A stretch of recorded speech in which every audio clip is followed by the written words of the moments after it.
Hoje, o programa Memória e História Oral da Fundação Arquivo e Memória de Santos, em parceria com a Universidade de São Judas, Campus Unimonte, entrevista Lúcia Carvalho Milans. Bom dia, Lúcia. Bom dia, bom dia. Prazer recebê-la. Vamos começar pelos seus dados pessoais. Local e data de nascimento, por favor. Eu nasci em Santos, no antigo Hospital Anglo-Brasileiro, ali na Washington Luiz, no ano de 1949, dia 29 de junho, dia de São Pedro. Nome dos seus pais? Minha mãe, Graci Carvalho Milás, meu pai, José Ário Ferreira Milás. E a profissão deles? Papai era bancário e era advogado, trabalhou no Banco do Brasil. Mamãe, antes de casar, era secretária e depois, como toda mulher na época, só dona de casa. Os dois de Santos? Sempre? Não, papai de Santos. Mamãe, família inteira de Santos, mas ela nasceu por acidente em Rio Claro. De passagem? De passagem, foi. E você nasceu no americano, e que bairro você passou sua infância? Eu passei a minha infância no bairro que chama Encruzilhada, né? Ali perto da Ana Costa, na rua Júlio Conceição, numa casa que foi construída pelo papai, na época, no quintal da minha avó. A vovó cedeu o quintal, a rua Júlio Conceição foi aberta e o papai construiu a casa. Eu passei a minha infância toda ali, brincando numa rua de terra. E estudou aonde? Eu estudei no Colégio São José. Isso. Estudei no Colégio São José desde pequenininha, né? Mas eu não cheguei a prestar o colegial. Não fiz colegial no São José, não. Parei. Na época era a 4ª série, né? É referente à 8ª hoje em dia. E as suas lembranças de infância, quais são? As minhas lembranças de infância são diversas. Primeiro, o fato de poder brincar numa rua de terra, que é maravilhoso. Como criança, foi magnífico. Segundo, que é algo que eu não lembro, mas que me contaram a vida inteira, então eu tenho uma imagem disso. Que eu, com 4 anos de idade, peguei uma revista que tinha em casa e tinha uma foto de uma bailarina, que eu não sabia nem quem era a bailarina, e que eu cheguei e coloquei no colo da mamãe. Pensa, naquela época não existia nem televisão, certo? Então eu nunca tinha visto aquilo. E eu cheguei e falei, o que é essa moça? Do que ela está vestida? A mamãe falou que era uma bailarina. E eu fiquei fascinada com aquilo, porque ela estava nas pontas. Eu falei, todo mundo pode ser isso? Minha mãe falou, quem quiser pode. Eu posso? Pode. Aí disse que eu fiquei toda feliz. Eu não lembro, claro que eu não lembro, né? Mas eu acho que isso me carregou. Depois, mais tarde, eu soube que aquela foto era de Margot Fonteyn, né? E, na realidade, assim, eu tinha, né, que já faleceu, um tio que era filho de ingleses, então ele recebia toda uma correspondência que vinha da Inglaterra, revistas, e essa revista era uma revista inglesa e que falava do Royal Ballet, falava de Margot. E ele, quando percebeu o meu gosto pela dança, tudo que chegava ia direto, ele lia e mandava para mim. Eu tenho guardado até hoje páginas das revistas que eu recortei da época. Então, acho que ficou na minha cabeça essa coisa de ligar balé com Inglaterra. Acho que ficou bem na minha memória. Você é filha única? Não, eu sou do meio, somos 3. O nome deles? A minha irmã mais velha tem o nome da minha avó paterna, Gessi. A minha irmã mais nova é Gisela. Minha irmã mais velha não fez dança, tentou até fazer algumas coisinhas comigo, mas nunca foi muito desse lado de movimento. Já a minha irmã mais nova, Gisela, sim, fez dança há bastante tempo, chegou até mesmo a trabalhar comigo com sapateado, só que a paixão dela é teatro e ela é atriz. Ela mora em São Paulo hoje em dia. Ela mora em São Paulo. E ela é atriz. Aí você fez São José até o A quarta Seria série. primário, né? A quarta série. Não era primária, era ginásio. Era o ginásio. Isso, eu fiz até o ginásio. Isso. E aí, o que aconteceu? Na realidade, eu acho que eu, lá pelos meus 12, 13 anos, eu coloquei na minha cabeça que eu queria ir embora. Porque eu comecei dança, né? Eu tenho que voltar um pouquinho, né? Eu comecei dança com 8 anos de idade. Eu fiquei sempre cansando a minha mãe que eu queria fazer dança, e eu lembro que tinha uma amiguinha no colégio que era filha de uma professora de dança que existia na época, que era Cecília Terral, e eu queria ir para a escola dessa senhora, né? Porque, afinal de contas, a filha dela era minha colega de colégio, fazia dança com a mãe e eu queria fazer. Mas era longe de casa, mamãe, naquela época ninguém tinha carro, essa facilidade. Aí eu descobri que uma prima minha estava fazendo dança ali na Ana Costa, próximo da onde eu morava, em frente da Rua Barão, de Paranapiacaba, onde existia o Clube de Arte, que hoje em dia é um estacionamento, né? Era uma casa. Isso, tinha uma casa, então. Aí eu falei, aqui minha mãe não pode negar, né? E fiquei insistindo. Eu me lembro, porque assim, a casa da vovó era na Barão. A nossa casa era atrás, na direção da Conceição, então é na esquina. Eu ficava no portão da vovó olhando para a casa e doida para ir para lá, né? Até que eu fiz com que mamãe prometesse tal dia ela me levaria. Neste dia chovia muito. Ela foi nos buscar no colégio, nós de capa, guarda-chuva, e ela querendo contornar. E eu falei, não. É hoje. É hoje. E fomos, né? Fomos, fiquei sentadinha lá esperando, aí chega quem? A professora, que era quem? Gláucia Wagner. Na época, novinha, tinha 18, 19 anos, linda. Chega num carro daqueles, tipo, rabo de peixe que chamava, né? E toda alegre. Quando eu vi aquela moça exuberante, falante, virei para a mamãe e falei, vamos embora. Eu não quero mais. A minha mãe falou, agora você fica. Agora você fica. Eu tremia, eu lembro perfeitamente. Só que eu entrei na secretaria que ela montou dentro dessa casa e ela, em vez de conversar com a minha mãe, conversou comigo. E, ao conversar comigo, me cativou na hora, porque ela deu atenção à minha pessoa, né?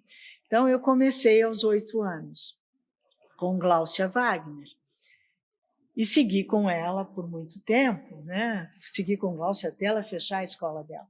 Mas eu encasquetei, eu botei na minha cabeça que, com 12 anos, eu encasquetei que eu queria fazer dança e queria ir embora. Não queria ficar aqui. Não me pergunta por quê, eu não sei por quê, é algo que bateu na minha cabeça. Eu queria ir embora, eu queria estudar dança só e pronto.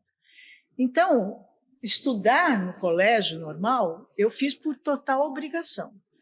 E eu encasquetei que eu ia só até a quarta série ginasial e que depois eu ia embora. Tanto fiz que, na época, um tio meu era procurador do Estado. E eu tanto cansei a ele que ele conseguiu uma bolsa para mim. Só que ele não conseguiu na Inglaterra. Ele conseguiu em 2 lugares. Ele conseguiu uma bolsa na Califórnia e uma bolsa em Munique. Tá? Aí, claro, eu não queria Estados Unidos, eu falei, eu vou para a Alemanha, eu vou para Munique, então, porque eu estou perto da Inglaterra, né? Fui estudar inglês, mas fui aprimorar meu inglês. Meus pais já assustadíssimos, né? Porque eu tinha dito isso que eu queria ir. Então, o que eu iria fazer? Eu iria estudar escola normal de manhã, no período da manhã, e à tarde, profissionalizante, eu ia fazer dança. Tudo arrumado, cai o governo. 1964. Nossa. Março. Abril. Abril, final de março. Eu perdi a bolsa, claro. Você ia sozinha? Eu ia sozinha. Porque, na realidade, durante a quarta série, eu já ia para São Paulo para fazer aulas com a Lina Biernacca uma vez por semana. Eu perdi a aula no colégio. E meu pai ficava aflitíssimo, porque ele me colocava num ônibus da aviação Cometa, morrendo de medo, e eu morrendo de medo dentro do ônibus. Sim. Né? Imagina, uma menina naquela época, de 14 anos, sozinha dentro de um ônibus. Eu ia assim, ó, dura, que ninguém falasse comigo. Mas eu queria fazer aula em São Paulo, então eu ia, meu tio me pegava na estação Cometa, lá na Praça João Mendes, me levava para a escola, eu fazia aula, voltava, dormia em São Paulo, no dia seguinte fazia aula, ensaios de novo, e voltava para Santos. Quer dizer, era sempre assim, de quinta para sexta. Sexta-feira eu nunca estava no colégio. E depois corria por causa da matéria. Então, eu já tinha esse processo de sair para viajar. Hoje em dia, quando eu penso nos meus pais, e como deve ter sido difícil para eles, né? Uma filha com 14 anos naquela época que queria esse tipo de liberdade, de independência, nem liberdade, mas de independência. Deve ter sido complexo, mas eles sempre me apoiaram, Sim. Por mais receio que eles tivessem. Então, aí eu perdi a bolsa e passei praticamente 1 ano e meio sem fazer nada. Eu não queria mais nada, eu não queria dança, eu não queria estudar. Eu fui fazer todo tipo de curso possível e imaginável. Tá? Eu fui fazer corte e costura, aprender a fazer flor artificial, violão, piano, costura, mas eu falei, eu não sei o que eu quero mais, eu me perdi um pouco. Até que eu resolvi, não, eu vou voltar, só que eu vou para São Paulo. E fui para a escola da Alina, porque também, vejam, nesse mesmo momento, Gláucia fecha a escola. E eu já tinha começado a ser assistente dela antes disso. Ela me colocou para dar aulas, ela me ensinou a dar aula de balé. E, de repente, foi um momento na minha vida em que tudo acabou, né? Tudo aquilo que já estava meio que dentro da minha cabeça idealizado e programado. O que eu ia fazer, né? Então, voltei para a dança e voltei para supletivo de colegial, né? Em São Paulo. Fui fazer o supletivo e fazia as aulas de dança ao mesmo tempo. Fiquei nisso bem uns 2 anos, mas aí... Ficou morando em São Paulo? Fiquei morando em São Paulo, em pensionato, que era uma tristeza, né? Muito complicado, muito complicado. E uma época muito complicada para nós também, época de governo complicado. Eu lembro perfeitamente uma vez que eu estava... Eu não lembro se eu estava indo ou voltando da escola, e que teve uma passeata de estudantes. E eu digo para vocês, nesse ponto eu era meio alienada, não me interessava. Posso ser sincera? Até hoje não me interessa muito. Eu sou meio apolítica. Eu não consigo ter uma ligação com política. Não sei por quê. É da minha personalidade.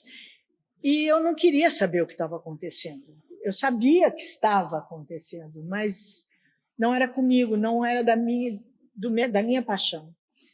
E eu lembro muito bem, eu encostada numa porta que tinha fechado de alguma loja, e eu encostada assim na porta, e aquela confusão no centro de São Paulo, aquela confusão de jovem correndo, de policial correndo atrás de jovem.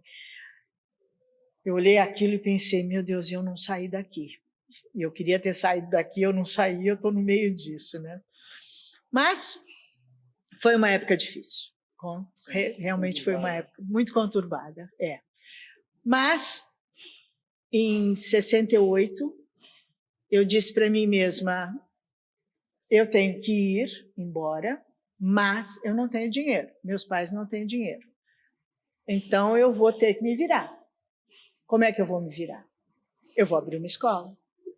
Eu vou fazer aquilo que eu sei, que eu gosto, que é dar aula, e vou juntar dinheiro para ir embora.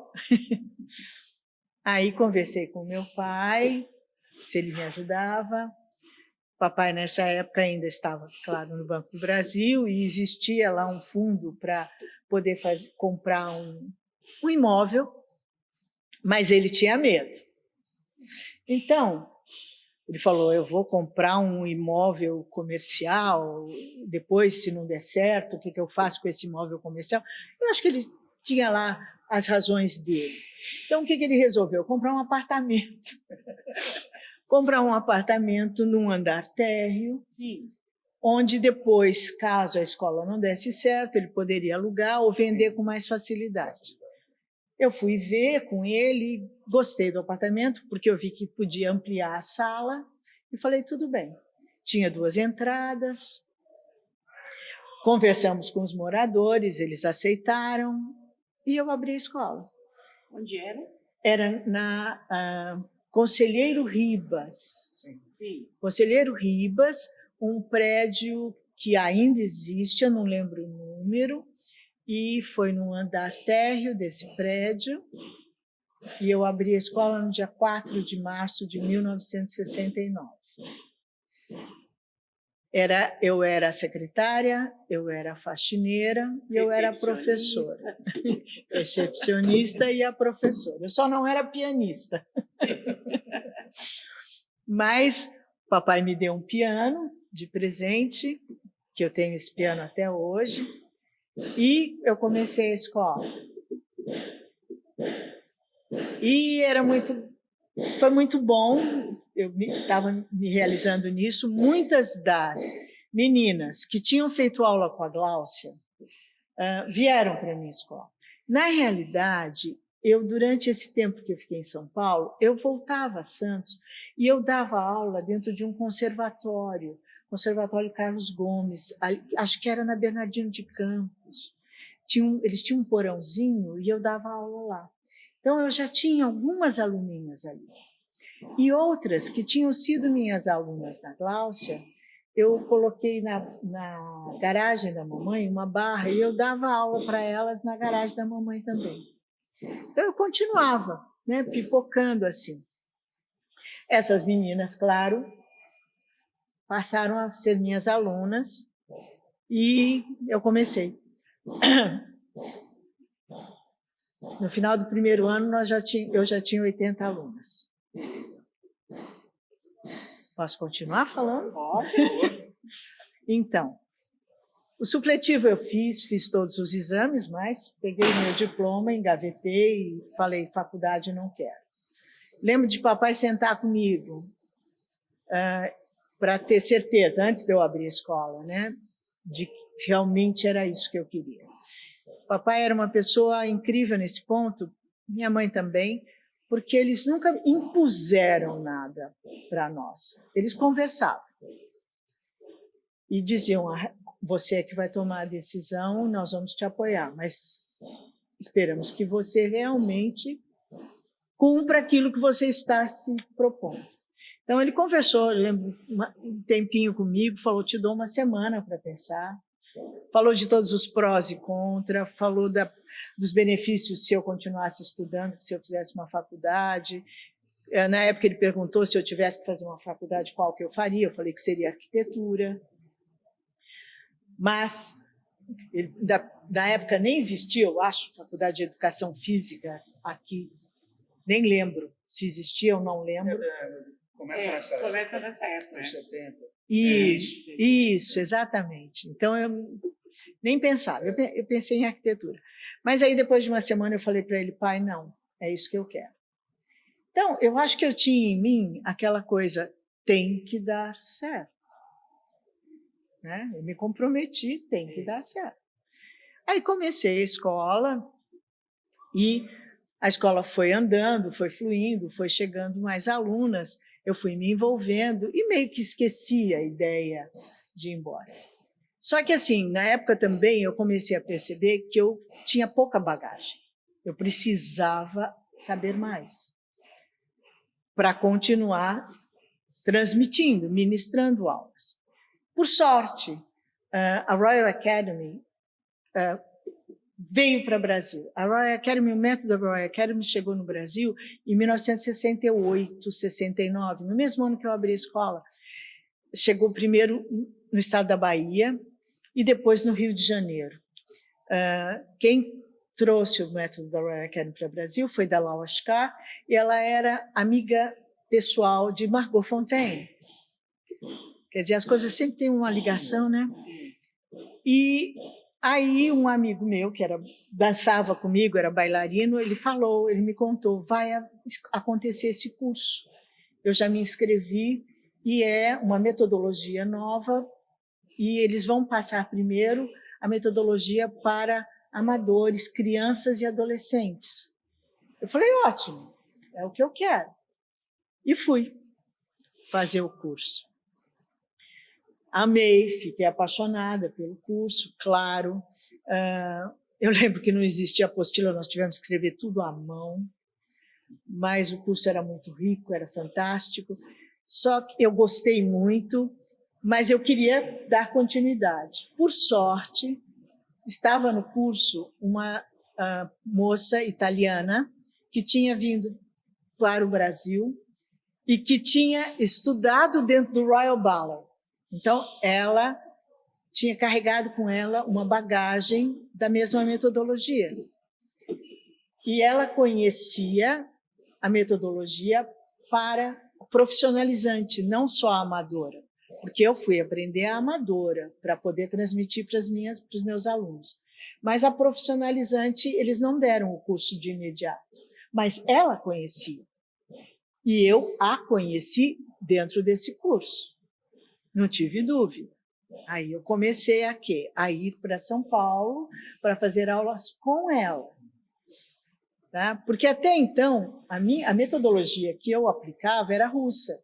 Era a metodologia da Alina Biernat, que eu continuava meio que estudando com a Alina, mas a minha relação com a Alina estava um pouco dúbia.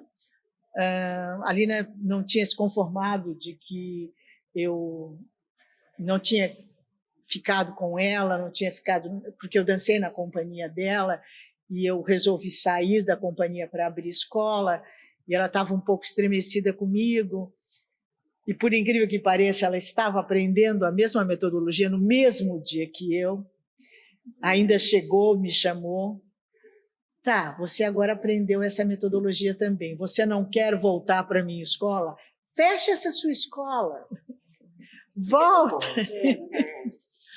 E eu falei para ela, não, dona Alina, eu estou bem na minha escola, eu não vou voltar. Bom, aí então eu passei a fazer aulas com Carla Perotti, com essa italiana, para poder eu ter uma formação também, né? E isso foi em 1970, então entre 1970 e 1973, eu fiz os meus exames profissionalizantes da Royal Academy e me formei como bailarina executante. Tá? Eram 3 níveis, eu fiz 2 níveis em um ano, prestei os exames, tá? Porque a Royal Academy faz isso, ela traz os examinadores para os países para poder avaliar o trabalho, né? E eu, em 1973, consegui o nível de advanced, que eles chamam, e praticamente finalizei a minha parte. E desta forma, de repente, eu tinha um título, coisa que eu não tinha até então, né, dentro da minha arte.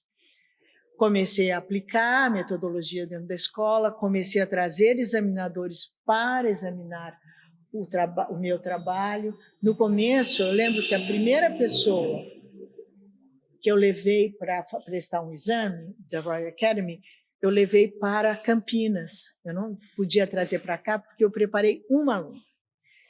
Essa aluna, ela é santista, ela tem uma confecção, ela tem uma loja e ela se orgulha toda de dizer que ela foi a primeira. Toda vez que ela fala. Eu posso citar o nome dela? É Marina Menezes, né? Que eu chamo pelo nome dela total, que é Ana Marina. Na época era Ana Marina Barbosa. Uma criança deliciosa, toda independente. Ela mesma foi fazer a matrícula no primeiro ano da escola.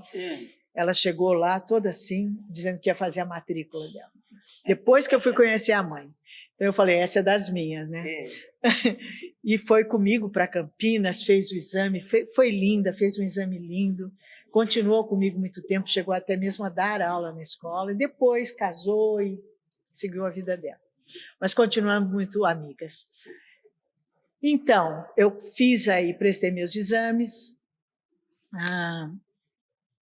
trazia examinadores, fui formando os alunos, e sempre, a vida inteira assim, juntar dinheiro, juntava. Para quê? Para gastar em curso. Então, chegava nas férias, o que eu fazia? Cursos. Né? Passava, era de manhã, de tarde, de noite, de madrugada, era dança, dança, dança. Namorado? Que namorado? Eu não pensava nem em namorado, era dança, dança, dança, dança, o tempo todo. E as minhas amigas ficavam loucas, né? Porque eu não... Tinha festas, eu não posso porque eu vou ter ensaio. Não posso dormir tarde porque de manhã eu tenho ensaio. Isso corre até hoje com qualquer menina. Bom, apesar de que elas de qualquer jeito vão e voltam assim, né? Vão para o ensaio todas com sono. Mas aí, depois que eu perdi um pouquinho o fio da meada. Onde que eu estou? Que eu me formei, tá. Só que nesse inteirinho eu ainda tinha vontade de ir embora, né? Mas ainda estava meio adormecida essa vontade, não tinha como, fazia meus cursos, mas não conseguia ir. E a minha escola foi melhorando. Eu saí da Conselheiro Lafayette, depois de 2 anos na Conselheiro Lafayette, e fui com a escola para Almeida Moraes, ali no final da Ana Costa, porque eu queria um salão maior, né, um salão grande, e prosperou. A escola prosperou muito, porque eu fui para uma sala maior. E depois de 1 ano nessa sala, eu falei, eu preciso de mais salas. Não posso ficar só com uma sala, tem muito aluno. Aí, o Colégio Pequeno Príncipe, eles estavam mudando para aquele colégio que tem no final da Rangel Pestana, né? E a casa deles, na Manuel Vitorino, eles estavam alugando. Aí, eu fui ver a casa, meu pai sempre morrendo de medo. Porque eu lembro, assim, que a prestação do apartamento que eu ajudava a pagar, eu pagava, era de 500 cruzeiros. Quando eu mudei para Almeida Moraes, era 1.000 cruzeiros. Meu pai já arrepiou os cabelos. Minha filha, pai, eu vou tentar. E eu consegui. Só que quando eu saí da Almeida de Moraes, que eu fui para o Pequeno Príncipe, na Manuel Vitorino, era 4.000 cruzeiros. Meu pai falou, eu não vou ter como te ajudar. Eu falei, eu vou conseguir. E eu consegui. Quantas alunas? Olha, eu cheguei na época fértil da escola, claro que eu tinha ajudantes. Eu cheguei a ter 500 alunos. Nossa. Eu construí um salão atrás, esse salão existe até hoje, e nós ficamos nessa casa mais de 20 anos. Lá a minha escola sedimentou realmente, né, na Manuel Vitorino. Foi uma época deliciosa, eu tinha 3 salas, 2 salas pequenas, mas esse salão grande, que eu até fiz o primeiro salão, depois não satisfeita, derrubei parede, aumentei esse salão, elas me permitiam, né? Nós ficamos muito amigas, eu e as donas do Pequeno Príncipe, chegamos a dar aula dentro do colégio do Pequeno Príncipe também. Eu lembro que na época eu dava aula para a filha do Pelé, ela fazia aula com a gente. E as meninas da família delas, das donas do Pequeno Príncipe, vinham fazer aula com a gente. Tem uma delas que é minha aluna até hoje. Ela já é formada, ela é veterinária, uma veterinária maravilhosa, mas continua, certo? Ela parou só na época da faculdade, mas ela continua. Como muitas outras, que saem, fazem a vida delas profissional, mas depois voltam. Então, esses anos foram anos realmente muito bons, de glória. Só que a Lúcia continuava insegura, né? A Lúcia queria mudar. Nesse inteirinho, conheci um rapaz, me apaixonei, tá? Casei. O casamento durou 1 ano. Que a dança ocupava mais espaço do que o casamento. Na realidade, era uma coisa meio complexa para a mulher que tem um negócio, né? que tem uma posição. Às vezes, para o homem é meio complicado, se a posição dele não tem o mesmo patamar. E fica difícil o relacionamento, fica realmente muito complexo. Nos separamos, me divorciei e não tive filhos, então ficou fácil, né? Aí eu estava morando de novo sozinha e pensei, tem mais. Eu comecei a me interessar por dança contemporânea. A dança contemporânea estava praticamente engatinhando dentro de Brasil. Existiam já alguns professores, alguns grupinhos se formando, e aquilo estava me chamando a atenção, eu comecei a me apaixonar pela dança contemporânea. E uma professora da Royal Academy, que dava aulas no Rio de Janeiro, e que eu fazia cursos com ela, uma vez calhou, não sei se ela leu meus pensamentos, ela virou para mim e falou: você daria uma excelente bailarina contemporânea. Aquilo me deixou assim. Aí eu comecei a ler mais e tudo mais, mas ficou. Nesse inteirinho, uma das minhas alunas, que já era professora na escola, por intermédio da Royal Academy, eu sabia que existiam um curso profissionalizante de licenciatura em dança dentro da Royal Academy, e eu comecei a insistir com ela que eu gostaria que ela tivesse essa formação. Ela não havia ainda feito todos os exames como executante da Royal Academy, mas eu achei que seria benéfico, porque ela queria ser professora. Então, eu falei, já que você quer ser professora, seria ótimo se você tivesse uma boa formação como professora, né? E os pais concordaram e ela foi para a Inglaterra para fazer esse curso. Então, ela foi e eu fui visitá-la nas férias. Fui com mais umas 2 pessoas e falei, vou fazer curso de dança contemporânea. Então, juntei meu dinheirinho e nas férias eu fui. Procurei a escola, achei uma escola, me apaixonei pela escola. Eu lembro que quando eu abri a porta da escola, que eu olhei e falei, é aqui. Eu lembro perfeitamente disso.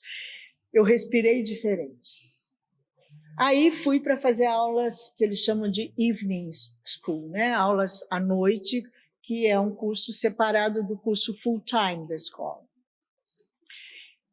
Comecei a conhecer o que era dança contemporânea, só que os professores, depois, por exemplo, eu fiz umas 2, 3 aulas, a professora falou, amanhã você não venha na minha aula, você venha na aula tal.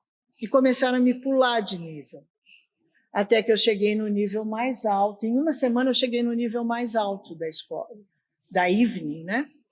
School. Nem eu sabendo como eu tinha chegado lá, mas eu sabia que eu tinha uma base, né? Não tinha base de contemporâneo, mas tinha uma base boa de clássico. E estava apaixonada. E uma pessoa apaixonada vai, né? Vai.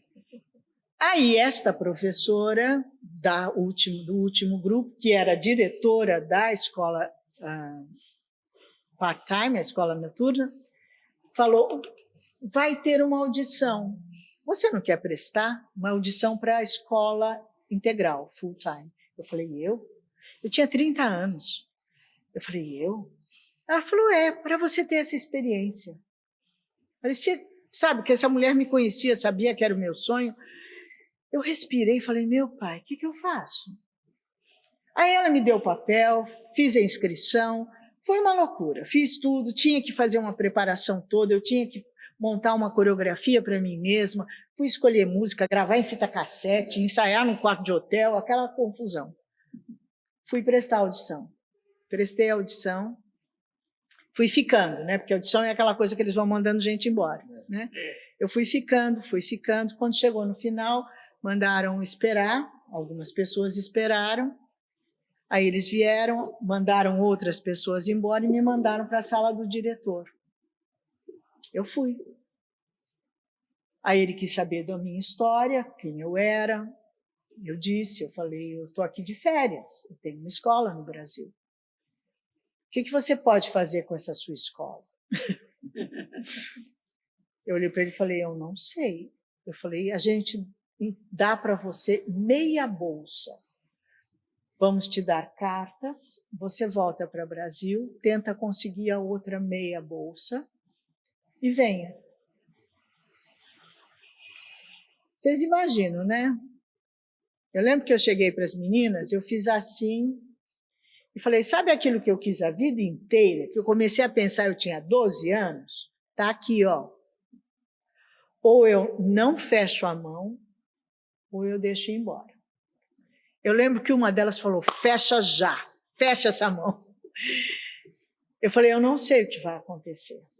Eu vou embora, vou chegar em casa, vou conversar com meus pais e vamos ver o que vai acontecer. E ainda pensei, eu vou falar com meus pais aos poucos. Eu cheguei, nós ficamos conversando até as 4h, naquele mesmo dia, né? E resolvendo o que fazer. E aí, meus pais falaram, a gente segura a onda. Minha irmã, que era ainda nova, falou, eu continuo cuidando um pouco da escola, mas ela era muito nova. E não era o sonho dela, meu Deus, né? E aquilo era uma carga para ela. Mas tinham outras meninas que disseram que dariam aula, e eu voltaria de vez em quando para supervisionar. Eu, na realidade, por mim, eu teria fechado a escola. Mas meus pais tinham pena de eu fechar a escola, né? Porque elas falaram, você vai ficar... Porque eu ia para ficar 1 ano. Você vai ficar 1 ano, minha filha, depois você volta, né? E eu aqui dentro falava, volto nada. Volto nada. Mas fiz, ajeitei tudo e fui embora. Eu digo para vocês que eu no avião, eu lembro que quando eu estava sobrevoando a Inglaterra, eu parei e pensei assim, eu estou chegando em casa. Eu pensei mesmo, eu estou chegando em casa. Eu gosto do meu país, mas eu estou chegando em casa. E meio que cortei um cordão umbilical. E entrei de cabeça, né? Entrei de cabeça, comecei a fazer as aulas, eles me deixaram fazer aulas tanto no primeiro quanto no segundo ano, porque eles sabiam que eu tinha pressa, né? Mas meus pais me ajudando, eu não consegui a bolsa, meu pai batalhou comigo, aqui fomos a Rotary, Lions, tudo, mas nada, não teve condição de conseguir bolsa nenhuma. Então, meu pai me ajudou a pagar a outra meia bolsa, eu tinha algum dinheiro da escola, certo? Então, eu peguei aquele meu dinheirinho que eu tinha guardado, e empreguei nisso, fui fazendo aulas. No final, isso começou em setembro, outubro, as aulas. Em dezembro, eu recebo a notícia de que meu pai estava doente. Meu tio, o irmão dele, já estava doente quando eu saí do Brasil e eu sabia que o meu tio não ia sobreviver. Os rins estavam parando de funcionar. Os rins estavam sendo afetados por remédios que eles tomavam para o coração. Todos eles sempre tiveram problema de coração. E aí, meu pai com o mesmo problema do meu tio. Então, eu sabia, papai não vai aguentar. Eu tinha uma passagem de volta para dali a 1 ano, eu mudei a passagem e falei, eu vou para o Natal. Conversei na escola, falei, eu vou e volto, né? Vim para o Brasil, fiquei aqui, e o meu pai, e falei para ele, pai, eu acho que eu vou ficar. Ele falou, não, você vai embora. Falei, mas vocês estão com tanta dificuldade? Ele falou, você vai embora. Eu fui de volta, mas foi muito difícil. Eu confesso a vocês que papai me escrevia toda semana. Ele era o único que me escrevia toda semana. Mamãe escrevia, notinhas. Ela era muito prática, né? Então, eram notinhas dentro da carta do papai. E ele era uma pessoa muito curiosa, então tudo que eu estava vivenciando na Inglaterra, papai queria saber. Me conta, minha filha. Eu ia no supermercado, ele queria que eu tirasse foto das coisas do supermercado e mandasse para ele. Era assim, a ligação nossa era impressionante. Imagina, papai trabalhava no Banco do Brasil. Eu cheguei lá e eu tive que abrir uma conta em banco. Quando eu abro a conta em banco, o cara vem com um pedaço de plástico e fala, com este cartão você vai retirar dinheiro da sua conta numa caixa eletrônica que fica na rua. Eu falei, Olhei para aquele pedaço de plástico, imagina, aqui não existia isso. Ele foi até a rua comigo, me ensinou a usar, né? Bom, eu tive que tirar foto do cartão, eu tive que tirar foto do caixa eletrônico, porque papai já sabia da existência disso, mas não existia no Brasil, né? Então, era algo assim que ele vivenciava comigo. Diminuir, porque meu tempo também está demais já. Estou falando muito. Não. Aí, conclusão, né?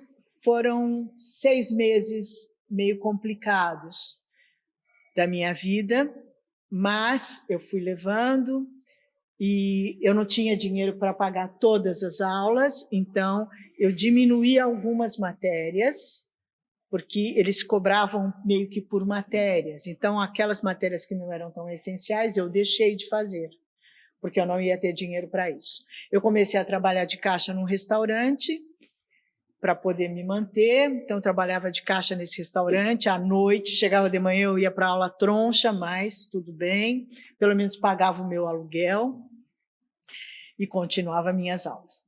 Aí, meu aniversário, dia 29 de junho, no dia 28, minha irmã me liga. Eu falei, você está adiantada? Ainda é dia 28. Ela falou, não, mamãe quer falar com você. Nesse inteirinho, eu já não recebia mais cartas escritas pelo meu pai. Eu recebia cartas que eram do meu pai, mas escritas pela minha madrinha, irmã dele. Aquilo já não me fazia bem, ele só assinava.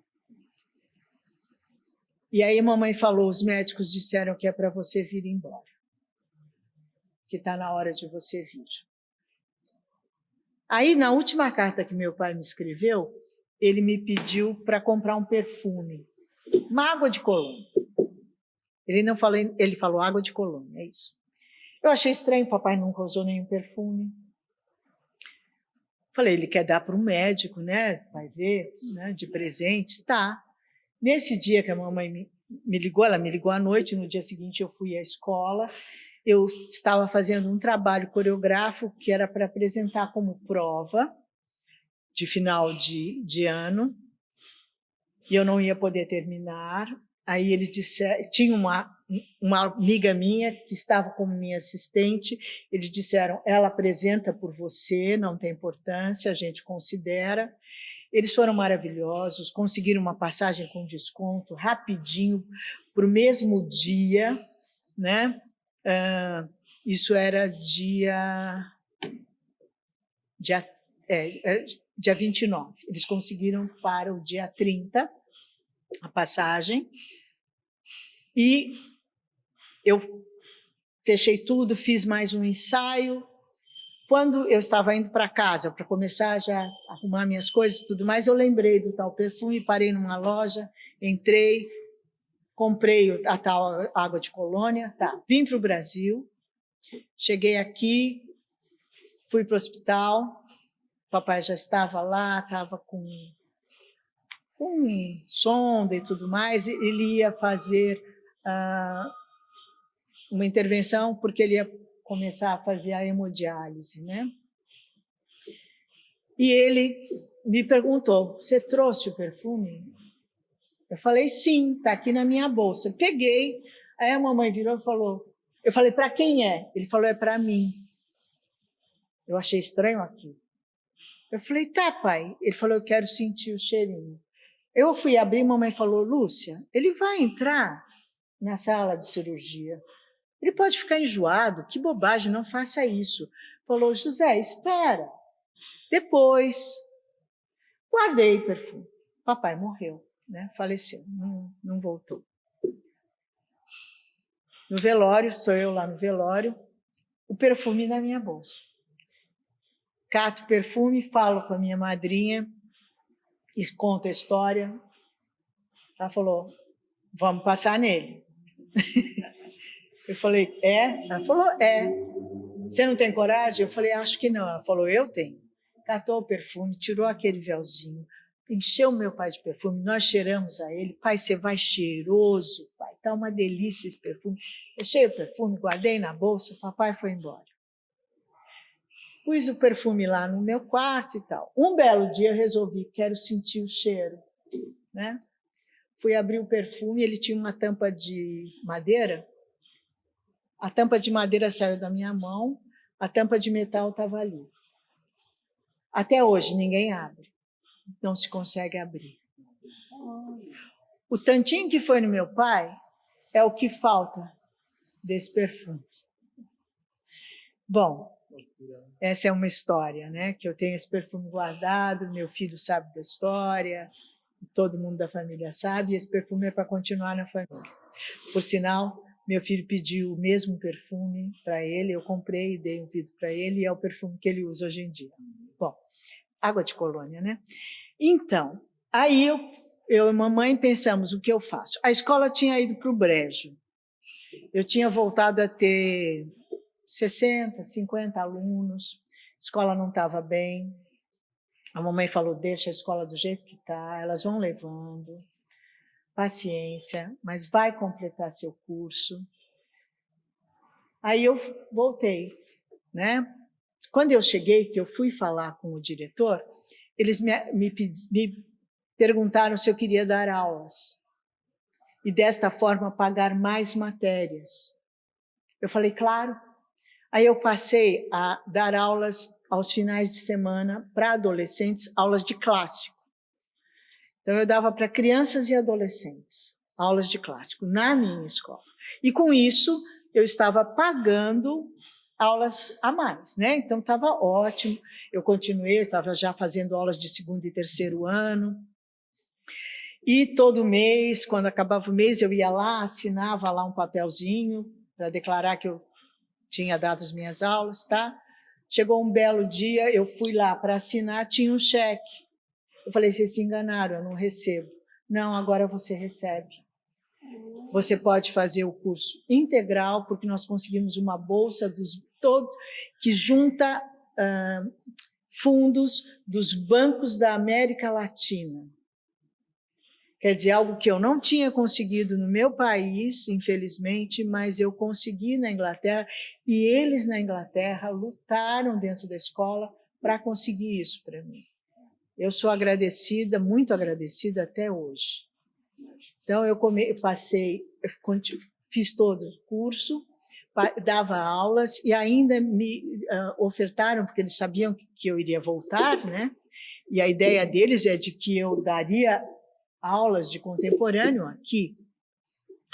Então, eles me deram a oportunidade de ser assistente de uma das professoras de contemporâneo.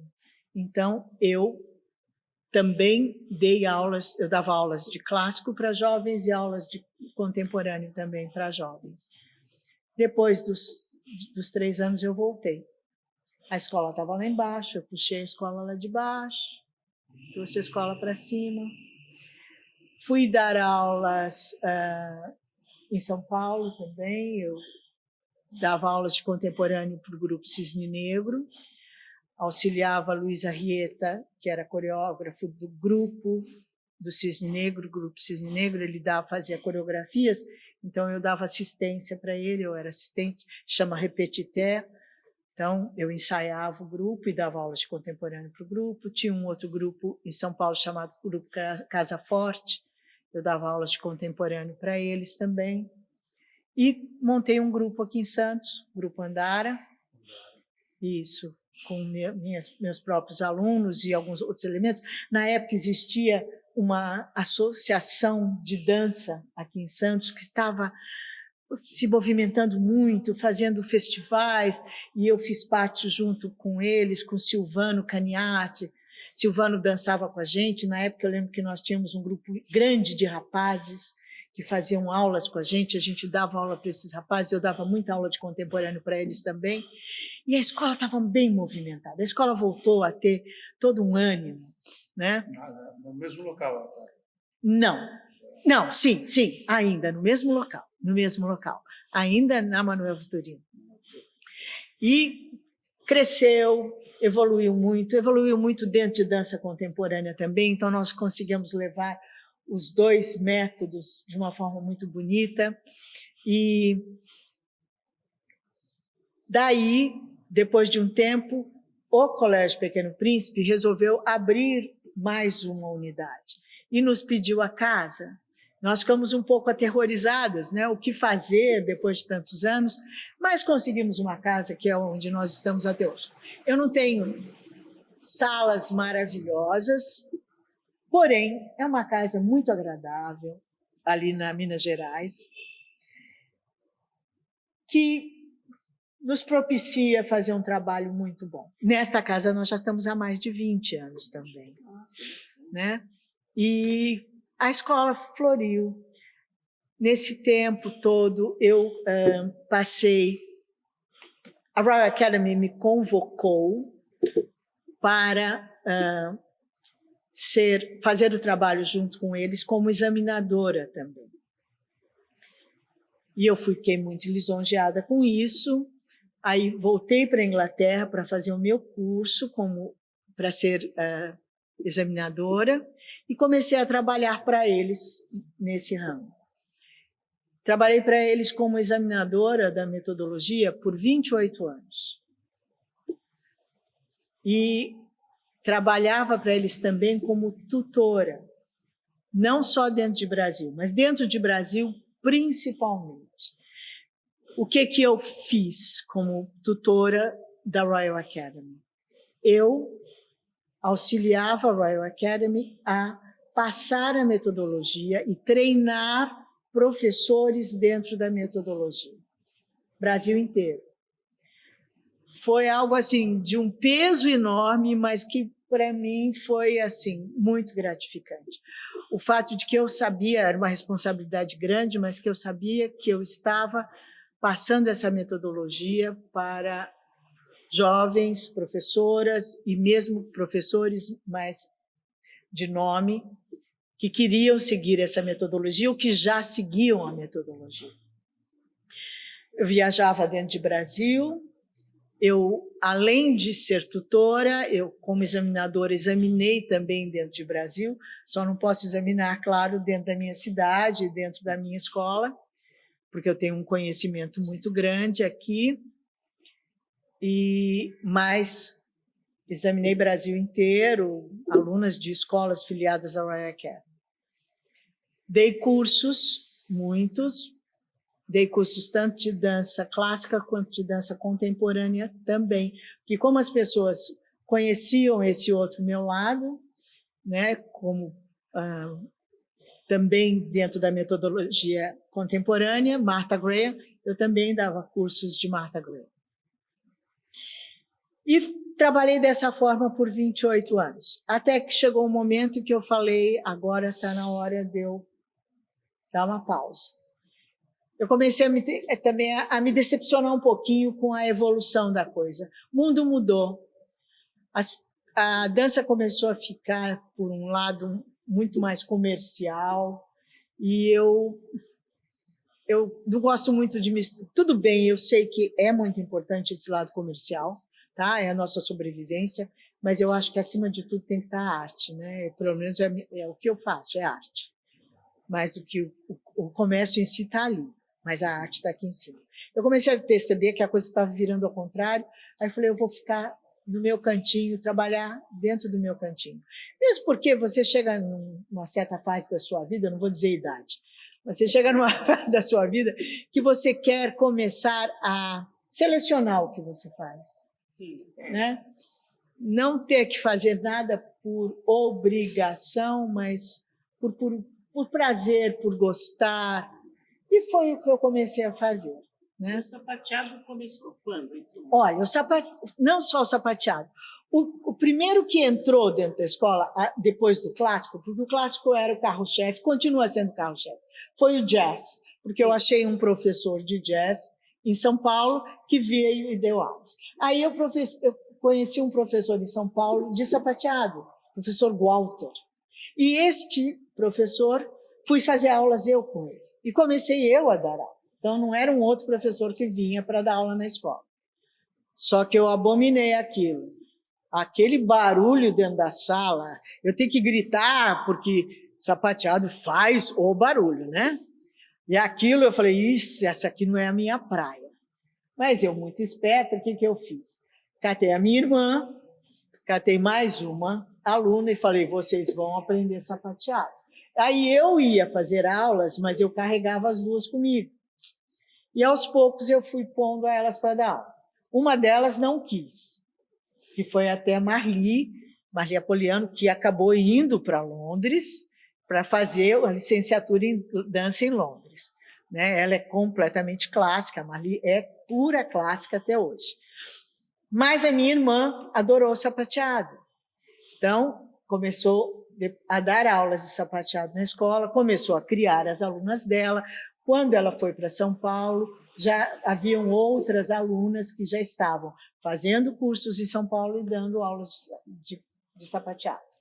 Depois do sapateado veio o contemporâneo, que eu introduzi na escola, e depois do contemporâneo, recente, veio o sapateado irlandês, que eu fui examinar na Irlanda e me apaixonei pelo sapateado irlandês. Aí descobri que existia também, e as minhas próprias professoras descobriram que tinha uma professora de Sorocaba que ministrava, que tinha feito cursos de irlandês. Aí fomos à casa dela, ela veio, deu cursos para as minhas professoras, deu cursos, até mesmo montamos grupos, ela começou a dar aulas, depois aos poucos ela foi saindo e só as minhas professoras que foram dando aulas de irlandês. Então, se criou essa gama de modalidades dentro da escola. Cursos, todos fazem sempre. As professoras da minha escola são todas formadas como professoras pela Royal Academy. Eu as preparei e elas prestaram exames, fizeram cursos de licenciatura, que depois de alguns anos, esses cursos vieram para o Brasil também, pelas minhas mãos. A Royal Academy me permitiu preparar professores, da mesma forma como a minha aluna foi para lá para ser preparada, duas alunas minhas que se tornaram professoras licenciadas, eu trouxe essa bagagem para cá e as professoras de Brasil começaram a ter essa licenciatura também. Porque isso foi uma obrigatoriedade. Então, todos os professores da Royal Academy, eles têm que ser professores registrados pela Royal Academy.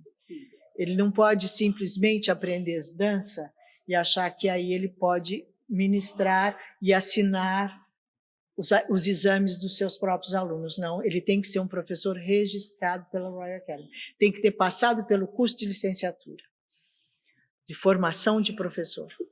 Então, todos os meus professores são licenciados. Não é uma licenciatura reconhecida pelo MEC, não é. Não. Mas eu acho que nós temos poucas que são reconhecidas pelo MEC dentro do Brasil. Eu fui procurada uma vez, mas não deu certo. As regras de ensino que o MEC queria, na época, aplicar dentro da dança não batiam em conformidade. São, né? Mas nós tivemos um período curto na faculdade de dança. Sim. Teve? Sim, ainda existem faculdades de dança. Mas aqui em Santos. Teve, por um período bem curto. Bem curto. Existe na Unicamp, né? Mas ela, na realidade, ela não forma bailarinos. Estou falando bobagem? Profissionais de dança. Com dança, isso, mas não forma bailarinos e nem assim especificamente profissionais categorizados para ensinar dança clássica, categorizados para... Não existe uma metodologia, isso. Forma professores para que possam dar aula de dança dentro das escolas. Isso, exato. A dança como um instrumento educacional. Exatamente, isso, Tiago, é isso mesmo. Né? Já a metodologia da Royal Academy forma especificamente professores dentro desta metodologia e dança clássica, certo? Isso. E essa é a nossa vida. A escola está com 51 anos. O ano passado, 50 ano passado, né? o 50 o ano passado, foi um ano muito bonito para nós. Eu tive recebi uma graça que foi do como é que é o nome? Shopping Parque Balneário, né? Que eles exposição. Eles nos presentearam com 15 dias do local. Foi muito bonito. E eu fiquei... foi o Mário Omar. Mário Omar é nosso cenógrafo desde que ele era um menino, né? Mário Omar trabalha comigo há mais de 30 anos. Começou fazendo um programa, a capa de um programa, e hoje em dia a gente... E ele está no shopping também há décadas. Exato, ele faz a parada.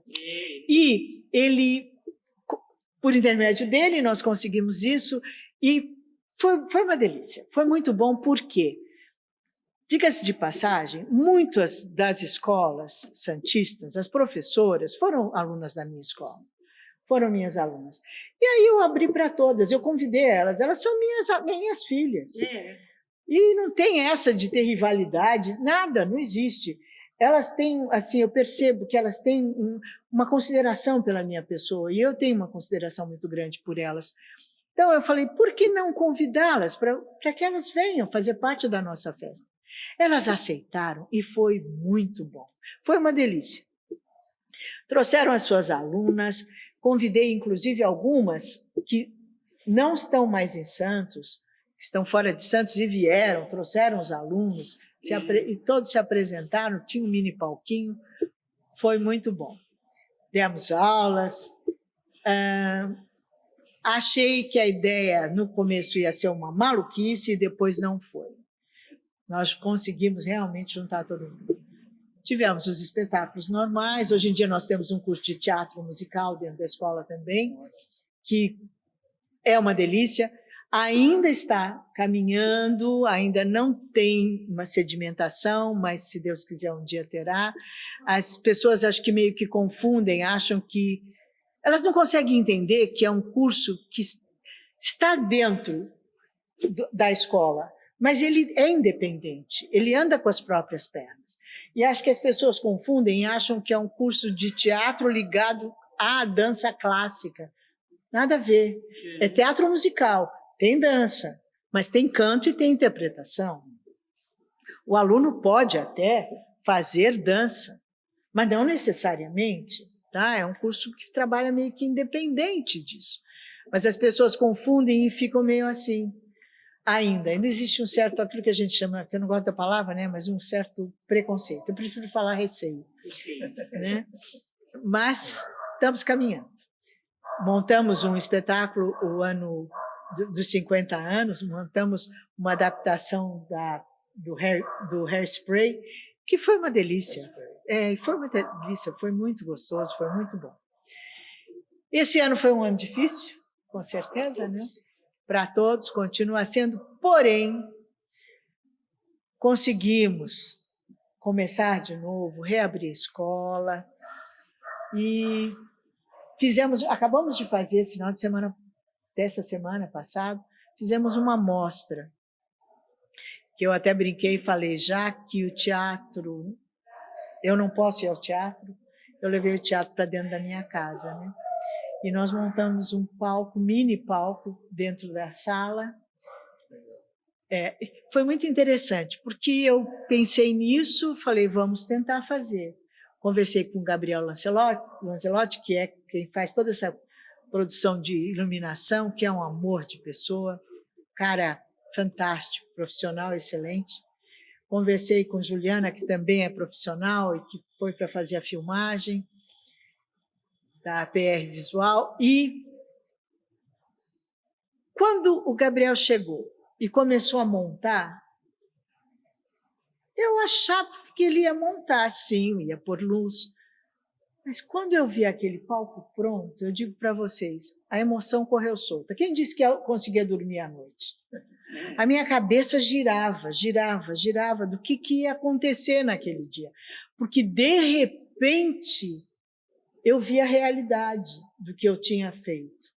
Sabe aquelas coisas que parece que você tem uma intuição, mas você não liga para ela, fala, tá bom, eu vou fazer, tá bom, vou fazer. Mas, de repente, você fala, poxa, foi isso que você me mandou fazer? Né? E a alegria e a surpresa de todos que entraram dentro daquela sala, desde os 3 anos de idade até os 50 e tantos, porque eu tenho alunos de 50 e tantos, foi absurda. A emoção que corria solta deles entrarem e falar, é um palco. Nossa, o nervosismo do palco correu ali, naquele mini palco. Porque essa época era o teatro municipal, né? A apresentação. Exato. E nós íamos ficar sem apresentação. Foi meio maluco. Por quê? Porque nós tivemos, com toda essa coisa da distância, nós tivemos que dividir em grupos pequenos. A música foi esquartejada, foi separada em pedaços. E a Juliana vai editar e juntar para montar um bailado. Eu estou louca para ver esse filme, né? Esse vídeo. Nós vamos ter que suar, as professoras vão ter que suar para fazer essas emendas, para que saia algo homogêneo, né? Porque foi feito grupinho por grupinho, separado. Umas fazem o início da música, outras fazem o meio, outras fazem o final. Vai ser um trabalho. E eu estou curiosa para ver esse trabalho. E, claro, Mauro Omar está embutido junto, porque ele não fez cenário, mas ele vai fazer ilustrações para a gente colocar no vídeo. Porque a gente não consegue ter um tema. Desta forma, era muito difícil de ter um tema, mesmo porque não tivemos a indumentária, não foram feitos figurinos, foram só detalhes. Não teve tempo para estudar, não teve tempo. Imagina. Exato. Mas aí eu resolvi que seria mundo, porque é do que nós estamos tratando no momento, nós estamos tratando do mundo.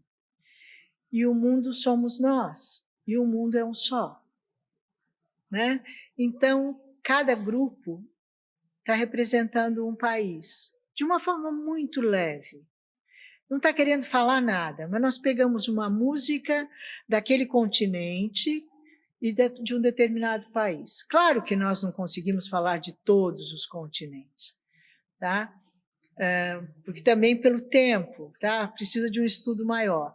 Mas dentro das nossas possibilidades, nós resolvemos unir o mundo. E foi isso que nós fizemos. E o Mauro está fazendo as ilustrações. E vamos ter também um trecho com o grupinho das crianças do teatro musical. Porque eles estão se preparando para, assim que puder, montar o musical Matilda. Foi escolhido por eles e eles estão trabalhando em algumas cenas. Então, nós filmamos, né, a eles nessas cenas também e vai fazer parte do vídeo. Esse vídeo nós pretendemos disponibilizar pelo canal da escola no YouTube também, né? Perguntem mais, eu não sei, porque eu falo muito, eu não sei se eu me perdi no meio. Imagina, tá ótimo. E hoje, como é que é o cotidiano? O que vocês estão fazendo? Então, o nosso cotidiano é, em primeiro lugar, manter as crianças distanciadas umas das outras.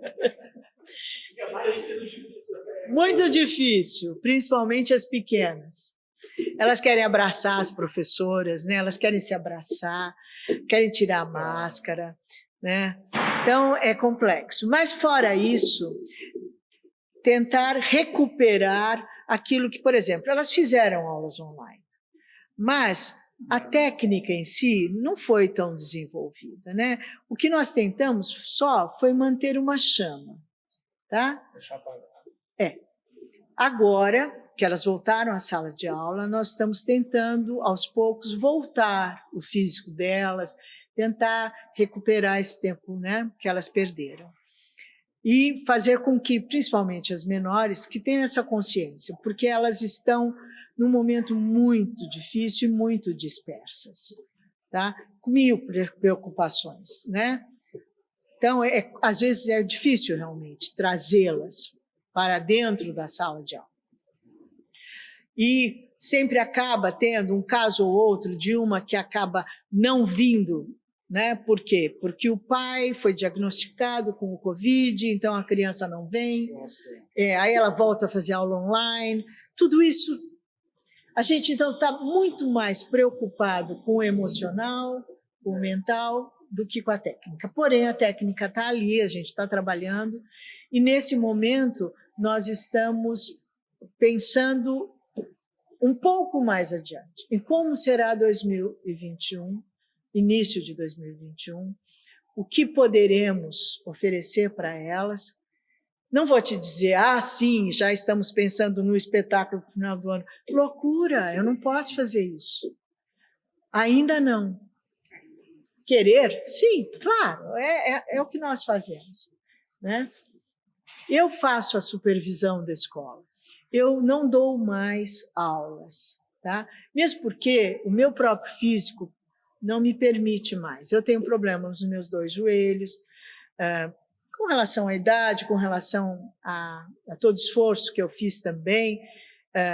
Não que o balé tenha me prejudicado, mas o meu físico já tinha esses problemas e eu forcei, certo? Eu tenho uma doença autoimune e que ela é reumática, então ela me causa problemas nas articulações. E eu, a vida inteira, dancei com dores, tentando esquecer essas dores e achando isso é dor de bailarina.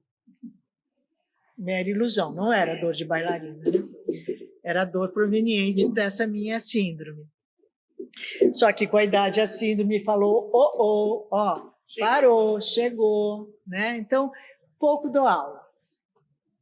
E mesmo porque eu cheguei num momento da minha vida em que eu tenho ganas de aproveitar outras coisas. Coisas que, por causa da dança, eu fui deixando de lado. Né? Eu adoro fazer coisas com as minhas mãos. Sempre gostei. Eu gosto muito de ler, eu gosto muito de escrever.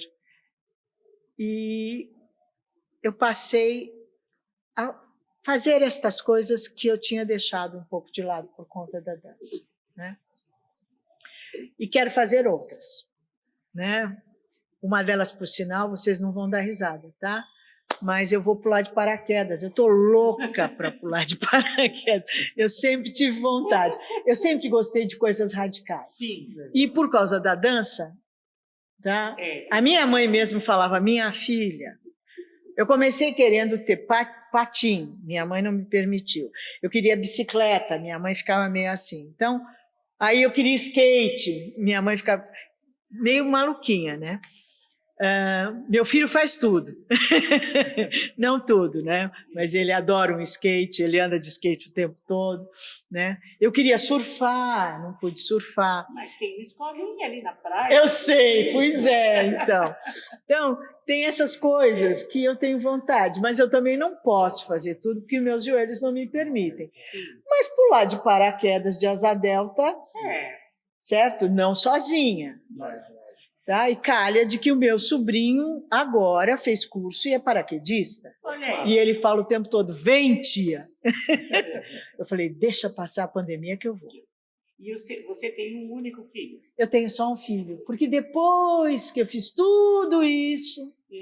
Você se apaixonou novamente? Eu me apaixonei novamente. Não cheguei a casar, mas vivemos juntos um bom tempo. Eu tive um filho. Não que eu tivesse planejado esse filho, mas esse filho acabou acontecendo na época que mamãe não estava bem, mamãe teve câncer, e eu me distraí e acabei ficando grávida, e sempre quis ter um filho também. Era uma outra parte da Lúcia que estava frustrada, porque eu sempre quis ter um filho. E aí, quando eu fiquei grávida, eu falei, vamos lá. Mas o casamento em si se esvaiu, somos excelentes amigos até hoje, mas ele tem a família dele e eu tenho meu filho. Tenho esse filho estudou em Santos, no Universitas, desde pequeno, foi para o Mackenzie, fez publicidade, começou a trabalhar, aí ele foi para os Estados Unidos, ele foi morar na Califórnia, em Los Angeles, porque ele foi estudar na Universidade da Califórnia, em Los Angeles, ele foi fazer direção de cinema, um curso de extensão. Se apaixonou por cinema, só que não conseguiu chegar a... Fez todo o curso e tudo mais, ele queria trabalhar nisso, para se manter dentro dos Estados Unidos, ele começou a trabalhar mais por um lado de produção e de edição. Aí, o visto dele de trabalho que foi dado a ele depois da universidade estava se extinguindo, ele tinha que conseguir um outro visto de trabalho, estava demorando muito para sair, e os advogados aconselharam a ele a vir para o Brasil, para dar o tempo. A pandemia pegou ele aqui. Só que ele já tinha uma produtora com um amigo, esse amigo trabalhando aqui no Brasil com a produtora e ele trabalhando em Los Angeles com a produtora. Agora os dois se juntaram e estão trabalhando daqui. Só que ele continua trabalhando para o patrão dele lá. Né? Ele continua fazendo a produção lá e fazendo agora a produção aqui. Graças a Deus ele está bem e ficou um pouco balançado, né? Com essa coisa de não poder voltar, mas agora já tirou até da cabeça de que vai para os Estados Unidos, ele quer ir para a Europa, continuar, ele quer fazer mais sobre direção de cinema. Ele tem um dom maravilhoso para isso. Ele tem um dom para cinema, para fotografia, fantástico. Ele conviveu comigo e com o Mauro Omar. Sim, desde pequeno. Ele passou a vida dele vendo o Mauro Omar montar cenários. Ele ajudou a montar cenários quando ele era mais novo, assim, no sentido de pega isso para mim, pega aquilo para mim. E foi criando isso dentro dele, né? Tem essa ligação muito grande, né, comigo e eu montando histórias, né, e o Mauro Omar montando cenários. Então isso ficou dentro dele. Ele gosta muito de música, né? Ele tocou, teve uma banda, mas eu tenho só esse filho, sim. E tem um neto.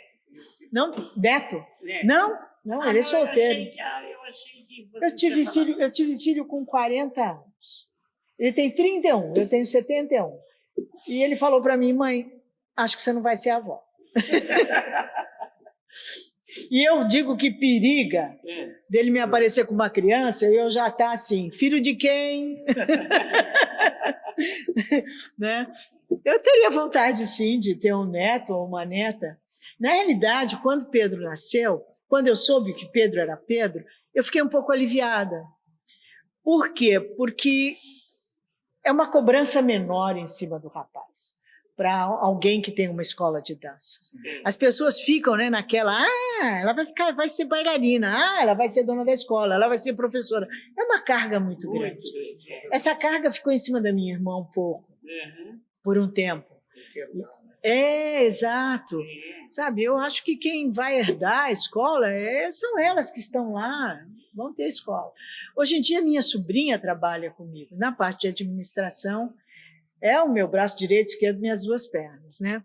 Gláucia trabalhou comigo também, porque Gláucia, que foi minha primeira professora, passou, quando eu fui para a Inglaterra, nós sentimos a necessidade de ter alguém.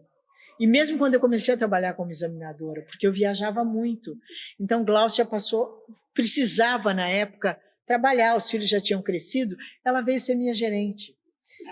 Então, eu tinha como gerente Gláucia Wagner, que agora ela já está aposentada. Mas A minha equipe é uma equipe muito agradável, que estão comigo há muitos anos. Né? Marli, que saiu, que é santista, que saiu, foi estudar na Inglaterra, saiu da Inglaterra, foi trabalhar no Japão, numa companhia, saiu do Japão, voltou para a Inglaterra, trabalhou numa escola profissionalizante na Inglaterra, só depois de 9 anos vivendo fora, voltou para casa. E está comigo até hoje. Né? Então, a minha equipe é fantástica. A minha vontade, Lúcia, a minha vontade é poder ter formar uma instituição, uma fundação, onde eu possa trabalhar com crianças, adolescentes, talentosos e de pouca renda. E que eu possa dar para eles, já que eu tenho esse conhecimento, a chance de se profissionalizar em dança. Eu dei para alguns. Eu tenho 2 alunos santistas, 2 jovens irmãos, que nós auxiliamos muito a eles e colocamos a eles, na época, quando eles eram novinhos ainda, tinham 17, 18 anos, dentro de uma escola na Inglaterra. Eles estudaram nessa escola, eles fizeram parte da companhia dessa escola. Hoje em dia, eles são os 2 irmãos solistas do Balé de Monte Carlo. Eles são lindos. Alexis de Oliveira e Jorge de Oliveira. São meninos queridos que são profissionais magníficos. E eu tenho muito prazer e orgulho de ter propiciado isso a eles. Nós temos a Arielle, outra santista, Arielle Gomes, que tem uma irmã que foi nossa aluna e que projetou essa irmã caçula para ser bailarina, e nós auxiliamos bastante também. A Arielle foi prestar um concurso, que é um concurso da Royal Academy, e depois conseguiu esse lugar no Uruguai. Ela é solista. Tiago, você me auxilia, você lembra o nome da companhia? Não lembro, mas eu acho que é como se fosse o Balé Nacional. É o Balé Nacional de Montevidéu. Ai, fugiu, perdão. E ela é bailarina principal. Isso nos orgulha muito. Certo, a Arielle foi produzida muito pela irmã dela, mas nós também a guiamos, somente Marli. E temos outras espalhadas, tanto pelo próprio Brasil, como professoras, fazendo um trabalho magnífico. E eu gostaria de poder ter isso com tranquilidade. Nós não temos verba para isso dentro da escola. A gente propicia poucas pessoas, né? E eu gostaria muito, não somente pessoas sem posses, mas poder ter um espaço para eles e dar essa chance. Afinal de contas, eu acredito que a própria cidade poderia utilizar a minha bagagem, né, para isso. Sim, sem dúvida nenhuma. Quem sabe um dia. Né? Questão de conversar, né? Exato. É algo que eu tenho vontade. É um conhecimento muito bom, né? Muito bem adquirido. Exato. Deve ser compartilhado. E que eu posso propiciar dentro da minha escola, mas é uma escola comercial, claro. Sim, eu sobrevivo dela, ela depende de mensalidades. Né? Tem alunos de vários, com objetivos diferentes. Exato. O que eu gosto também, eu jamais quis, dentro da minha escola, que a minha escola fosse uma escola elitizada para talentos. Nunca foi a minha vontade. Por quê? Porque eu acho que a dança é benéfica para qualquer indivíduo. Eu curto isso, eu acho isso maravilhoso. Eu curto pegar uma criança por exemplo, que tem algum problema de dislexia, tá? Ou que tem algum problema motor, e fazer com que ela consiga tirar o melhor dela como movimento, como coordenação, extraído da dança. Eu acho isso fantástico. E eu acho que a dança é excelente para qualquer indivíduo. Não só fisicamente, mas almamente. Para a alma das pessoas. Então, eu nunca quis elitizar a escola nesse sentido. A gente aceita qualquer pessoa. E a gente quer dar para qualquer pessoa o prazer da dança. Porém, eu também acho que a dança pode ser utilizada como profissão. Só que para ela ser profissão, a pessoa tem que ter o dom, tanto para ser bailarino, como para ser coreógrafo, como para ser professor. Professor eu consigo, porque eu consigo trabalhar dentro da minha escola e fazer com que eles sejam professores. Mas bailarino é mais complicado. Tá? Ele necessita de uma dedicação integral a ele. Né?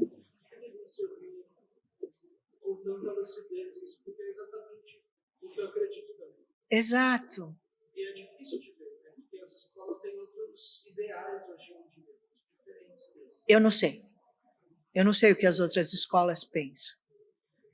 Eu não consigo levar alunos ou fazer com que alunos queiram participar de festivais de dança pelo Brasil afora. Esse é um dos objetivos das escolas, por exemplo. Não é o meu. Eu acho que isso é um vício. Eu acredito, Tiago, que esses festivais, eles acabaram com a opção ter companhias de dança dentro do nosso país. Tá? Juntou a fome com a vontade de comer, né? Não se tem dinheiro, não se tem tradição em dança dentro de Brasil, não é uma cultura europeia, que um país como os Estados Unidos, como a Austrália, que nunca tiveram a tradição, mas eles são produtos de Europa com tradição em dança. Então, eles conseguiram, porque eles têm dinheiro, eles têm um posicionamento oposto ao nosso, tá? Uma sociedade bem diferente, então eles conseguiram fazer com que fosse parte da cultura deles, mas não é nossa cultura. A gente sabe disso. Então, a nossa luta é imensa, sempre foi. E com toda a dificuldade financeira, ou talvez com os objetivos, que são outros dentro do nosso país, não se formaram companhias de dança. As que existem lutam com muita dificuldade. Então, acabou acontecendo esse braço, que eu digo, desculpe, mas que eu digo que é meio torto, que são os festivais de dança, e que as crianças, os jovens, acham que estão dançando para uma plateia que fica aos berros, com aquelas danças que se apresentam, por exemplo, a mesma coreografia sendo dançada 10 vezes, em versões 10 vezes diferentes. Eu abomino aquilo. Eu acho que a luta tem que ser por se criar profissionais de dança e que possam viver da dança, ganhar o seu salário da dança e não pagar para dançar. Mostrar um número, né? Vai lá, mostra um número e ainda paga para isso, né? As mães despendem um dinheiro imenso, os pais despendem para fazer parte desses festivais. Às vezes não tem retorno, muitas vezes. Claro que existe outro retorno, mas não é um retorno em dinheiro. Exato. Não é uma, não cria, não, e não dá uma profissão. Tudo bem que muitas dessas meninas e meninos, quando eles têm talento de carreira, alguns deles conseguem ir embora, tá? Ou talvez entrar em algumas companhias no Brasil. Mas são poucos, né? São poucos. Grupo Corpo, vão acabando, né? Os grandes grupos, né? Os mais representativos. Então, eu dentro da minha escola, o meu ideal e a minha meta é essa, é dança como educação, tá? Corpórea, mental, emocional, porque realmente a dança... Pensa assim, ó, que eu falo sempre para os pais. 4 paredes, 5, 10 pessoas, tendo que dividir esse espaço, sem se bater uns nos outros e nem nas paredes. Todos com o comando de um professor, seguidos por uma música, né? Tendo que seguir, quer dizer, uma música, objetivando fazer aquele movimento e ter aquela mesma emoção, aquele mesmo sentido, né? Naquele mesmo momento. Isso é mágico. Isso dá o quê? Noção de disciplina, noção de perspectiva, noção espacial, certo? Controle emocional, tudo corporal. A dança é riquíssima e as pessoas nem cogitam, nem sabem, né, Tiago? Não tem. O quanto isso é benéfico para uma criança. E eu fui descobrindo isso também, porque quando eu comecei dança, isso não estava dito, né? E mesmo quando eu fui aprender a trabalhar com dança ou dar aula, isso não me foi dito. Isso eu fui adquirindo aos poucos, fui pensando. E eu digo mais, eu acho que a minha profissão como analista de dança, examinadora, o fato de eu ter tido essa oportunidade de ir para outros países e perceber como as outras pessoas, os outros físicos, lidam com aqueles mesmos exercícios, aquilo foi muito rico para mim, me fez pensar muito. Porque é claro que uma japonesa, ela se movimenta dentro daquele mesmo movimento, daquela mesma música. Exato! Do que uma africana. Todas as sociedades têm dança. Exato, e é rico. O mais primitivo.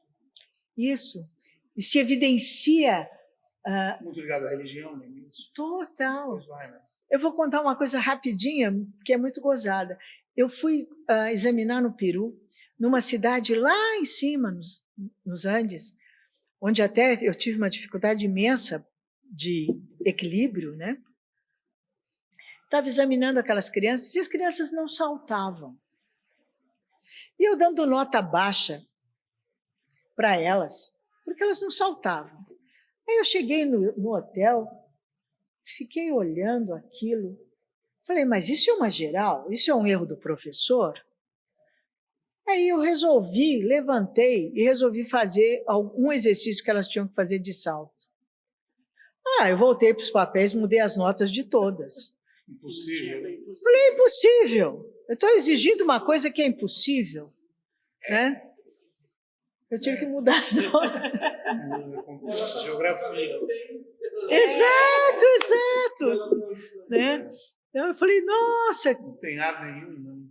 Não. Sabe? Muito complexo, né? Então você tem que julgar, você tem que dançar conforme a música. E assim eu fui criando essas ideias. E é muito bom você ver uma criança que chega com você e começa uma evolução e vai, né? É muito rico isso. Não precisa ser uma criança talentosa, ela só precisa ser gente. Humano, não é? E é rico. Muito. Você tira uma casquinha disso, né? Com certeza. Com certeza. E é um vício. Eu sempre digo que eu vou parar, não cansei, vou fazer minhas coisas, mas tem sempre uma ligação. Não consegue. Eu tinha dito, vou parar. Eu sempre falo, vou parar. Mas eu posso dizer para vocês, a pandemia fez a minha cabeça também, porque a pandemia me assustou. Muito. Todos nós. A todos nós. Eu falei, ixi, vou ter que parar, né? É assim que vai ser. Quando eu tiver que parar. De uma vez, né? E aí você quer lutar para não parar, né? Acontece isso. Não vamos parar. Não, vamos nos reorganizar, né? Mas parar, não. Possível. Lúcia, você quer falar alguma coisa que a gente não tenha perguntado? Mais do que eu já falei. A gente tem esquecido de perguntar? Não, eu acho que não. Talvez depois eu lembre de alguma coisa, mas já falei tanto. Sim, não. outros temáticos, né? Não faltarão. Tem anos demais aí, né? Não, eu acho que não. Acho que falamos tudo. Com certeza teremos outros encontros. Se Deus quiser, teremos. O conteúdo é muito rico. Foi um prazer para mim. Prazer foi nosso. É sempre um prazer a gente poder contar a experiência da gente, né? Falar um pouco, altos e baixos. Está certo que quando a gente fala também, o emocional vem à tona, a gente talvez floreie um pouco, não é? Mas é isso que é o propósito, né? Você contar a sua história com a sua ótica. A memória, né? Muito Sim. ligado à memória. A memória. A gente trabalha com memória, memória viva. Exato. E eu sou muito, assim, apaixonada pelas coisas. É a minha maneira de ser. Papai dizia muito para mim, minha filha, paixão vai contra a razão. Era um tema do meu pai, paixão vai contra a razão. Mas ele era um apaixonado. Meu pai, quando eu era pequena, ele que me introduziu à dança, à música clássica. Antes de eu ser introduzida à dança, nós não tínhamos televisão, mas nós tínhamos vitrola. Papai tinha discos de música clássica e eu gostava. E nós ficávamos ou na sala ou em algum ambiente da casa, ele colocava a música clássica e eu dançava, sem saber o que eu estava fazendo. Eu era muito pequena. Eu dançava. E eu lembro que ele punha, às vezes, alguns discos e me fazia perceber os instrumentos e mostrava fotos dos instrumentos. Parecido. Ele era. Ele era um artista. Ele desenhava maravilhosamente bem e mostrava que era um piano, o que era um clarinete. Nós não tínhamos instrumentos em casa, mas nós tínhamos a vitrola, nós tínhamos os discos, e ele foi me apresentando a música clássica. Então, comum, né? Era. As pessoas serem ilustradas e serem funcionárias públicas. Exatamente. Gilberto Mendes se aposentou pela Caixa Econômica Federal. Porque minha avó paterna, a família dela era de artistas, eles tocavam instrumentos. Papai não vivenciou muito isso, porém, a mãe dele havia vivenciado. Na casa da minha avó, disse meu pai que aos sábados eles tinham os saraus. Era comum isso. Média alta. Exato. Então, as crianças dançar, cantar, exato. ensaiavam essa semana. Então ele teve isso, né? Esse contato com a mãe dele, eu não tive, mas ele teve, então ele me deu essa instrução. E quando eu tinha escola, que eu ia escolher músicas para o espetáculo, eu ficava no meu quarto e ele ficava junto comigo. De vez em quando me ajudava, de vez em quando me atrapalhava. Porque ele falava, mas por que? Essa música é tão linda, minha filha. Pai, mas não serve para o que eu quero.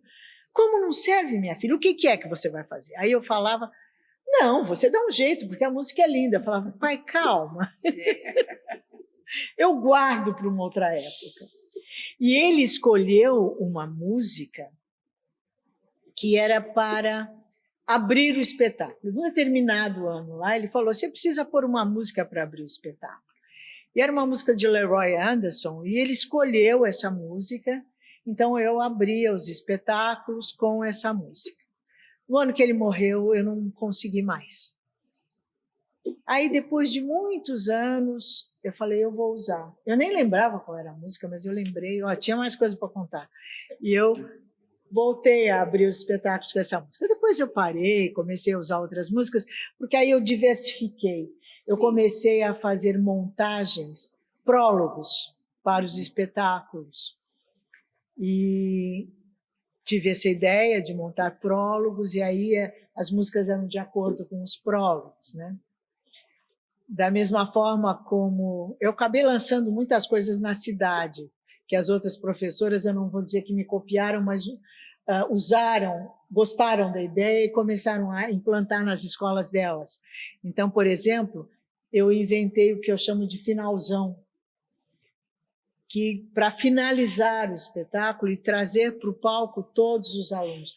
Um determinado ano, nós estávamos apresentando no Coliseu, na época ainda era Coliseu, e o Coliseu antigo, antes da reforma, com todos os morcegos voando.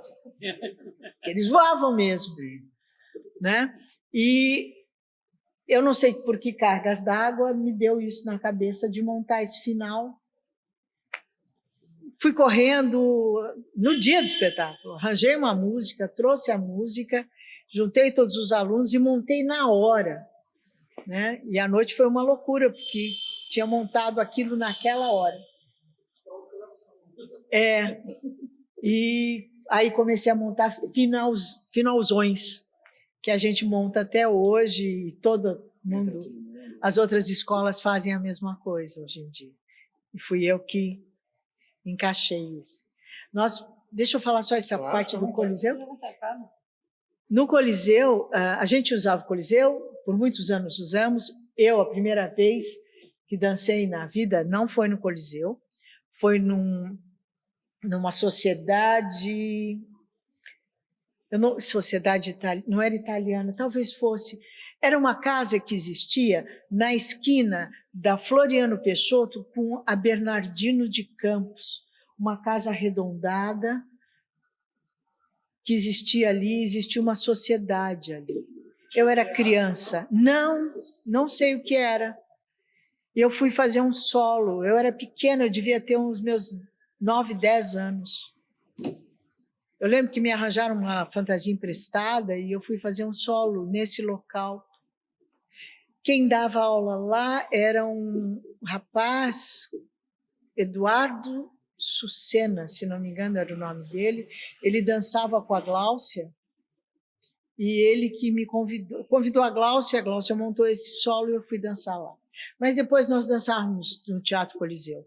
E na época tinha o seu Zezinho, que era um senhor que cuidava da bilheteria, que era o zelador e que era um amor de pessoa. Ele morava lá no Coliseu e tinha o seu Antônio? Acho que era o seu Antônio. Era isso, que cuidava do cenário, de toda a parte de palco. Seu Antônio. E que era um amor também de pessoa e que eu me afeiçoei, eles se afeiçoaram a mim. Tanto que ele me levou, olha a loucura, hein? Eu era pequena, ele me levou lá em cima para conhecer o urdimento. Papai permitiu, me levou no teatro um dia, eu subi aquela escada. Eu sempre fui doida, né?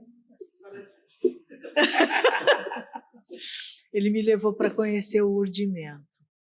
Eu era fascinada pelo teatro. Por mim, eu morava ali dentro. Mamãe que falava para a Gláucia, arranja um quartinho para essa menina. Eu trago comida para ela todo dia. Mas, então, e nós usamos o Teatro Coliseu por muitos anos, até que fomos para o Municipal, né? Saímos do Municipal, fomos para o Sesc. Os primeiros espetáculos que eu fiz para vocês. E aí o Sesc fechou as portas para a gente, que eu chorei muito com isso. Eu não quis que sujasse o palco? Não, eu, na Tinha época... uma série de restrições. Eu até consigo compreender, tá? Qual é a mentalidade deles, né, de hoje em dia, que é para... Não é para um público... o que eles dizem que não é para um público determinado. Tudo que se apresenta é para um público determinado, mas algo particular. Os preços têm que ser módicos, né? Eles têm que ter a maior parte dos ingressos na mão deles, isso eu aceito, eu acho que está certo. Então, eles não querem mais que seja para escolas. Mas, no início, eu fiquei muito chateada, porque eu recebi uma carta deles dizendo que escola de dança não era uma sociedade cultural.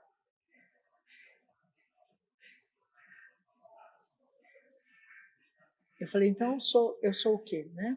Tá, tudo bem, aceito. Posso fazer o quê? Então, saímos do SESC, voltamos para as Cubas primeiro, né, para o Municipal, e usamos o Coliseu hoje em dia também. Eu adoro usar o Coliseu, porque o Coliseu é a minha casa. Mas eu entendo todas as dificuldades que acabam acontecendo no Coliseu, as restrições do Corpo de Bombeiros, da gente não poder utilizar os camarotes, a parte de cima, e eu fico bem entristecida com isso, então nos causam problemas sérios com plateia, tá? As pessoas não conseguem compreender muito essas divisões do teatro, é bem problemático, né? As pessoas não têm uma cultura de teatro restrita. Eu amo. Eu cheguei a ser impedida de iniciar um espetáculo anos passados, porque eles achavam que eu tinha passado da lotação permitida do Coliseu. Nós tínhamos 2.000 pessoas assistindo um espetáculo.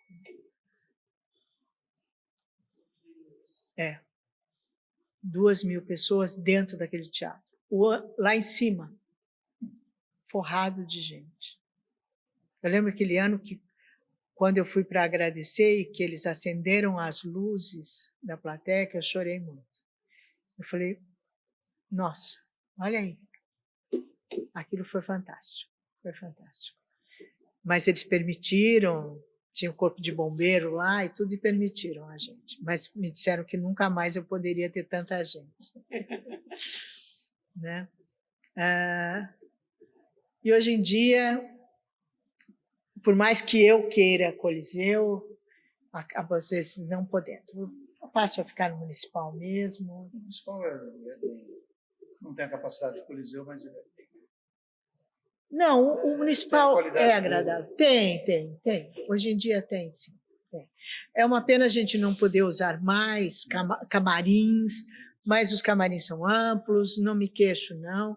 E tem as suas dificuldades naturais de uma prefeitura, mas funciona assim.